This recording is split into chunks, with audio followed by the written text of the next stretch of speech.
This morning, we have an inside look at Alaska Airlines' efforts to get its Boeing 737 MAX 9 jets back in service. You remember earlier this month, a door panel blew off the plane in midair. Federal regulators ordered inspections, and Boeing is cooperating.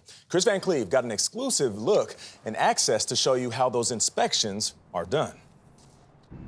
We're on board an Alaska Airlines Boeing 737 MAX 9 outside their Seattle maintenance facility, awaiting an inspection of its door panels. This is our first up-close look at those panels and the 4 bolts holding them in place, now at the center of an NTSB investigation. It's about a 12-hour process to inspect one of these door panels. First, you have to remove 2 rows of seats, plus all the cabin interior, just to get to the door panel. You're going to check the 4 key bolts that hold this in place, but then there's also 20 pages of measurements that have to happen before that plug can be deemed safe and this airplane put back into service.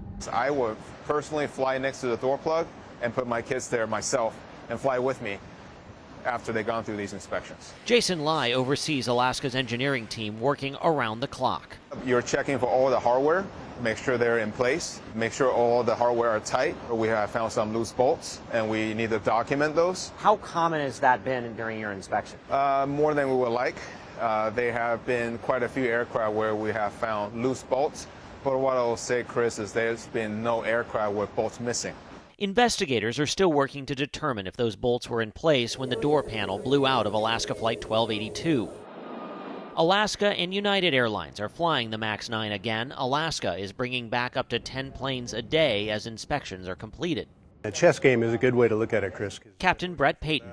We had to make sure that we had a safe and compliant path forward to operating these airplanes. So we did take it very slow and steady, but we have to make sure we have the safety element done first. An effort being tracked from Alaska's Network Operations Center, where cameras are rarely allowed, with the goal of completing the inspection work this week.